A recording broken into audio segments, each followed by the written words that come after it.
Hello everyone, this is Mr. Sousa, and today you're going to learn how to find a slope given two sets of points. Your first step here is to write down the formula for slope, which is y2 minus y1 over x2 minus x1. Your next step is to label your points. So the points will always be given to you on this format here.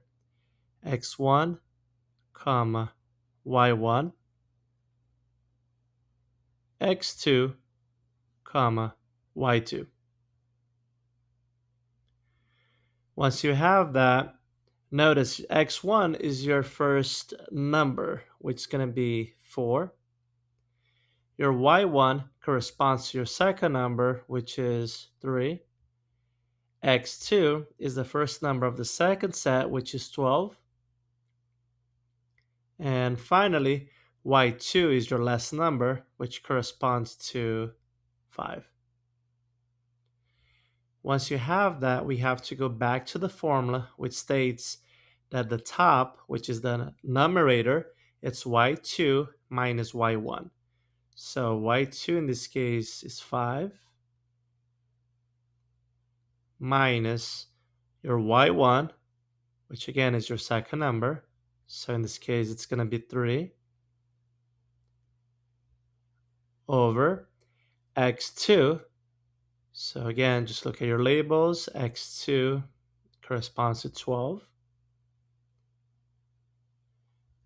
minus x1, which is your first number, so it corresponds to 4. Once you have that, you can go ahead and calculate. 5 minus 3 will give you 2. 12 minus 4 is 8. But then you may think you're done, but you're not done yet. You have to simplify. So 2 and 8, they're both divisible by 2. Therefore, we're going to divide the top and bottom by 2. So you have to simplify both numerator and denominator. Whatever you do to the top, you got to do it to the bottom. So 2 divided by 2 in this case is going to give you 1. And 8 divided by 2 is going to give you 4. Now your slope is fully simplified, which is 1 over 4. Or you may also write it as a decimal. So if you put 1 over 4 in your calculator, that's going to give you 0.25.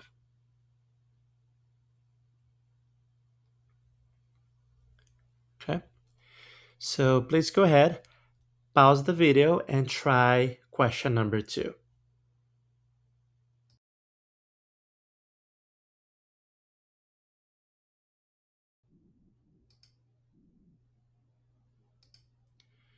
Welcome back.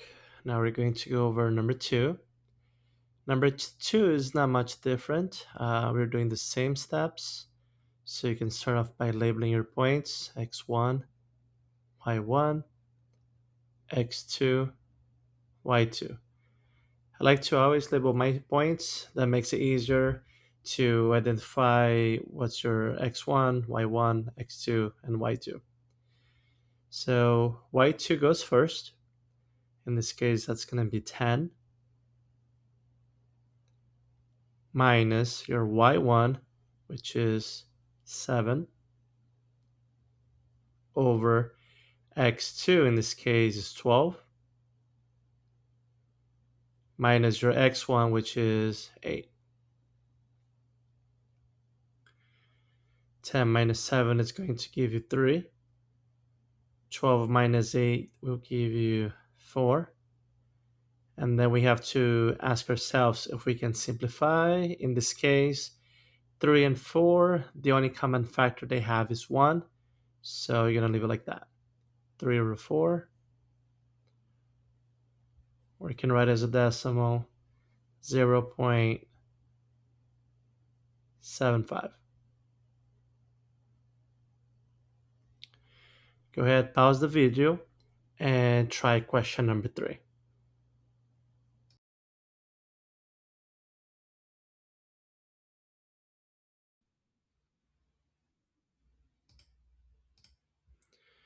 Now let's try question 3. So question 3 is going to be slightly different because of your negatives here. So again, start the process by labeling your points, x1, y1, x2, and y2. So y2 is 9 minus your y1, which is a negative 3. So we're going to place the negative 3 in parentheses because you're subtracting a negative over negative 8 minus a negative 2.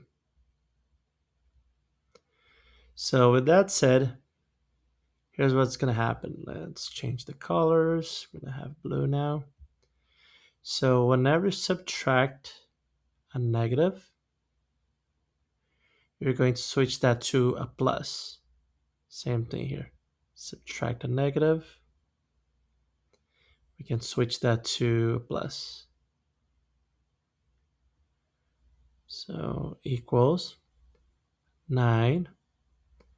And then instead of subtracting a negative 3, we're going to write 9 plus 3. Same thing with the bottom. Negative 8 plus 2. 9 plus 3 makes 12. Negative 8 plus 2 makes negative 6. We're not done here because we have to simplify. 12 happens to be divisible by 6, which is 2. However, we have a negative for the denominator, so you're going to write it as a negative 2. Okay. Please pause the video and try question number 4.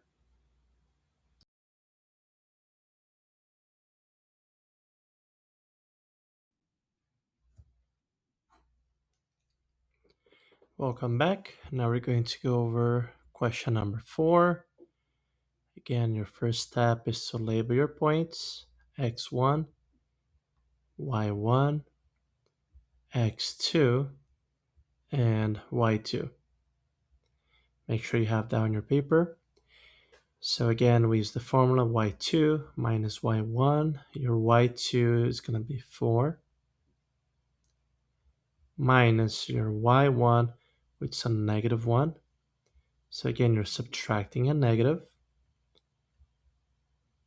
over x2, which is going to be 6 minus x1, which is a negative 4.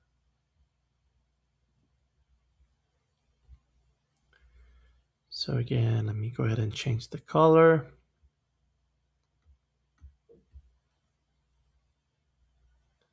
Friendly reminder, when you subtract a negative, it will become plus. Make sure you do the same on your paper.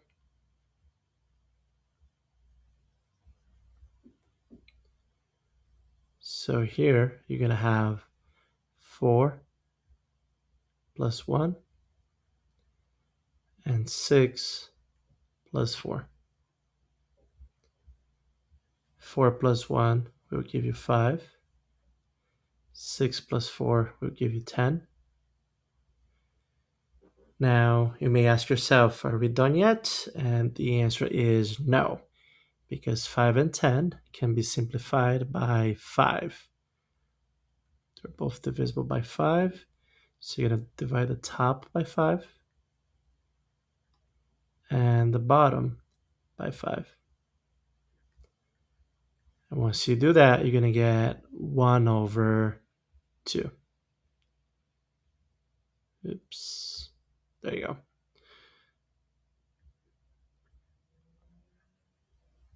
So 1 over 2. Or again, you can write it as a decimal. If you do 1 over 2 in the calculator, that's going to give you 0 0.5.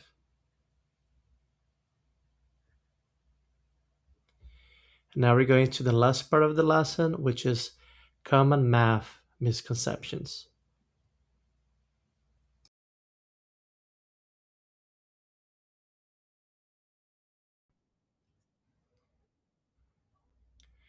Now let's talk about common math misconceptions. A very common mistake students do is when they have 0 over 3, for instance, and they leave the solution like that. If you have 0 over 3, you must leave the solution as 0. Otherwise, it's not fully simplified, therefore, it will not be correct. Now, another mistake is, let's say if you have a 4 over 0, students are inclined to say the solution is 0 and it's not 0.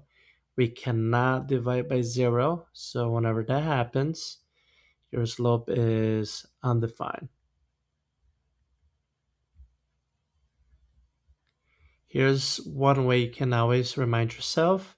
If you get your calculator right now and try to divide 4 by 0, it's not going to work.